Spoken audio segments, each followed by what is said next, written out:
Ah, des nouvelles de Drakofkorp. Je viens de rentrer d'Alsace. Bon, j'étais d'abord dépité parce que quand on rentre de la petite Camargue alsacienne et qu'on tombe sur de nouvelles coupes rases, ça fait un petit pincement. Mais je tenais à partager un petit truc vachement sympa. Je suis parti une semaine et je suis revenu et c'est génial. Déjà là, ici, on peut voir sur le piquet, là où il y a des vignes maintenant, un rouge-queue.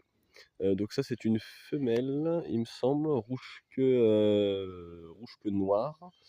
Et il semblerait qu'il y ait un couple déjà de rouge-queue noir qui fasse la teuf sur tous les piquets qui sont là. Et il y a aussi, a priori, un couple de rouge-queue à front blanc. Donc j'ai acheté quelques. Bah tiens, regarde. J'ai acheté quelques nichoirs Schwegler. Il est sur les petits trucs en bois là. J'ai acheté des nichoirs Schwegler tant que j'étais en Alsace, hein, ça revenait moins cher et puis ça donne un aspect un peu plus pro à cette réserve naturelle. Mais il n'y a pas que ça, j'ai aussi vu un truc vachement sympa que je vais essayer de vous montrer. Tac. Hop. Donc ça, c'est une oryx à longue queue. Voilà. Et qu'est-ce que tu vois là? Hop.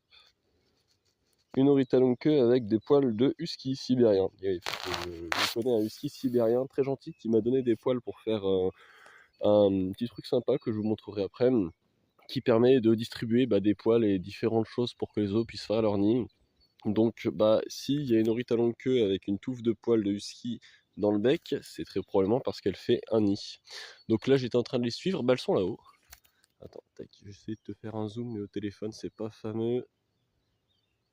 Voilà, elle a bougé. Non, ça c'était pas une oryx, ça. Mais elles étaient là, ma piste s'est arrêtée là. Alors après je les ai entendues par là-bas, dessus des ruches un peu, et elles sont parties je sais pas où, donc je sais pas si elles nidifient chez moi, ou si elles nidifient un peu plus loin, mais en tout cas, ce début de printemps est très sympathique et encourageant. C'est sûr, le retour de l'Alsace fait mal quand tu rentres dans la diagonale du vide. Qui qu'on a? Bah là on a toujours, déjà on entend s'il y a, puis là on a toujours nos deux rouges-queues. J'ai des photos, tiens, regarde, je vais t'en montrer. Ouais, je me console comme je peux, mais au moins, tu vois, c'est ça qui est bien. C'est qu'avant, quand je rentrais ici, avant que je commence mes projets de réserve, il n'y avait rien. Et maintenant, au moins, j'ai la consolation de voir, tac, ça. Bon, là, les photos sont pas extraordinaires, c'est du vite fait. Hop, tout ça, là, hop, voilà. Bon, il y a le rouge-gorge aussi qui est là, qui montre qu'il est là. Ça, c'est la femelle rouge-queue, à front blanc, noir, pardon. Tac. Et voilà. Et là, on entend le pic. Allez hop, à bientôt.